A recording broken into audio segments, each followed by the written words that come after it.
드라마가 끝나고 살다 살다 이런 각본은 처음 봐서 작가님께 프로포즈할 생각으로 초록창에 김수진 작가님을 검색했는데 아쉽게도 아무런 정보가 없었습니다. 작가님, 혹시 이 영상을 보고 계신다면 제 인스타 아이디는 YUNG 리뷰 시작 전에 JTBC에게 한마디 하겠습니다. 아니, 왜 이걸 금토 11시로 편성했습니까? 창사 10주년 특별 드라마라는 키워드는 시지프스가 아니라 여기에 붙여야 하는 거 아닙니까? 민정이 사건이 발생하고 단 한 번도 수염을 자르지 않았던 이동식, 항상 충혈된 빨간 눈으로 범인과 외로운 싸움을 해온 이동식, 각본의 치밀함은 기본이고 여러 디테일한 부분까지 봉태일급 시나리오를 보여주고 있는 드라마 괴물. 이 드라마는 멜로가 체질에 이어 종영한 이후에 빛을 발할 것 같습니다. 드라마 차트를 역주행하겠죠. 아니, 해야 합니다. 7화 기준 시청률 4.2%. 이게 실화입니까? 비밀의 숲 시즌 1 이후 이렇게 쫄리는 드라마는 처음 봅니다. 와, 이걸 왜 다들 안 보시는지 정말 이해가 안 갑니다. 호들갑은 여기까지 하고 안 그래도 복잡했던 파라의 내용을 정리해보죠. 파라의 스토리는 강진묵으로 시작하여 강진묵으로 끝났습니다. 하나하나 이야기를 해볼게요. 강진묵의 스토리는 파라의 소제목과 연결되어 있습니다. 7화의 낙다에 이어 낚이다가 이번 파라의 소제목이었죠. 강진묵이 사망하기 전까지 드라마의 모든 순간 강진묵은 낚싯대를 쥐고 있던 사람이었습니다. 드라마의 초반 현행범으로 잡혀 들어가던 장면, 강진묵이 오지화에게 말했죠. 아프다, 살살해. 현행범으로 잡혀 들어가면서도 어눌한 말투로 오지화를 농락했던 강진묵. 오지화에 대한 농락은 여기서 끝이 아니었죠. 짜장면을 먹으면서도 일부러 목에 걸린 척 연기하고 짜장면을 뱉은 후 했던 말은 어휴,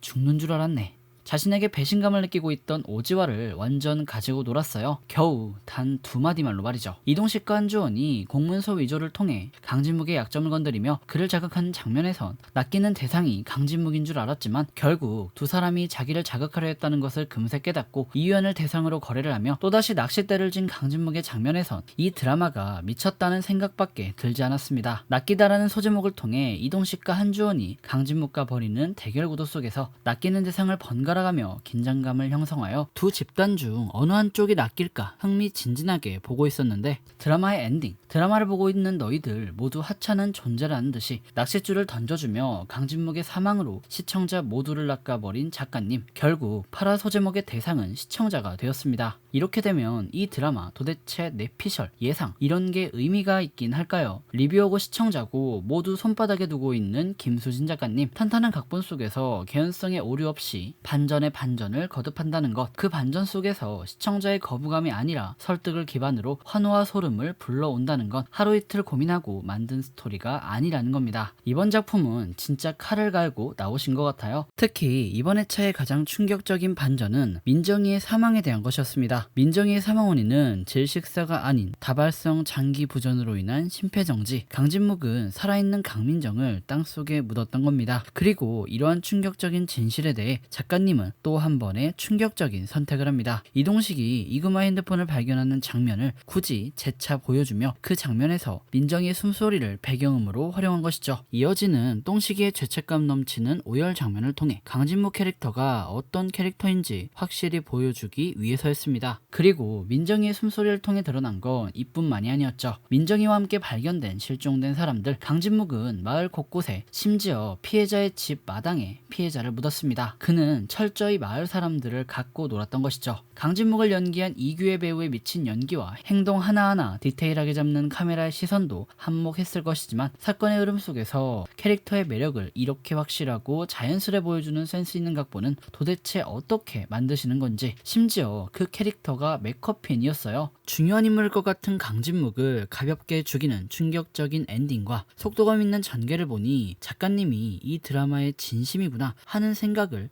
할 수밖에 없었습니다. 이렇게 만들면 다음 주를 기다리는 우리 시청자들은 도대체 어쩌라는 겁니까?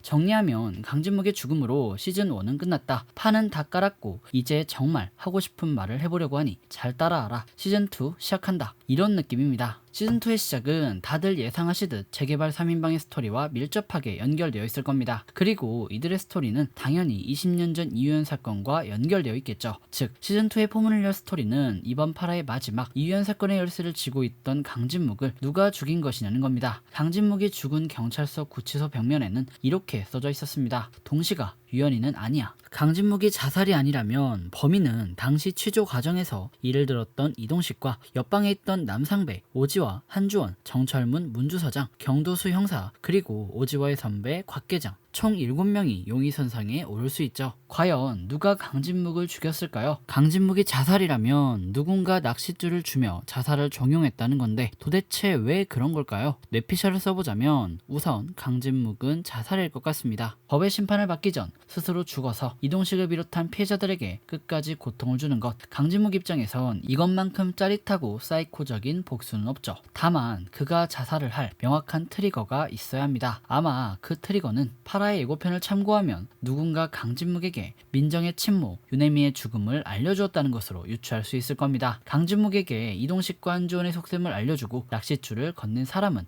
과연 누구일까요? 강진묵이 죽는다면 총 3가지 효과가 있습니다. 첫째, 이유연의 죽음에 대한 진실이 덮일 수 있다. 둘째, 범죄자가 법의 심판을 받지 않고 자살했으니 만양마을은 영원한 범죄 도시로 각인되며 이에 재개발은 물 건너간다. 셋째, 범죄자를 지키지 못했고 강진묵에 대한 법적 처벌을 내리지 못했으니 한주원과 이동식의 노력은 헛수고가 된다. 이 모든 조건에서 이득을 볼 사람은 누구일까요? 이젠 뇌피셜이 의미가 없을 것 같아 여러분들께 여쭤봅니다. 여러분들이 생각하시는 인물을 댓글로 남겨주시면 감사하겠습니다. 사실 남상배와 곽계장을 의심 중인데 생각이 정리되면 뇌피셜 영상으로 찾아오도록 하겠습니다. 그럼 지금까지 운공이었고요. 영상이 유익하셨다면 구독과 좋아요, 알람 설정 부탁드립니다. 그리고 드라마에 대한 여러분들의 생각을 댓글로 남겨주시면 감사하겠습니다.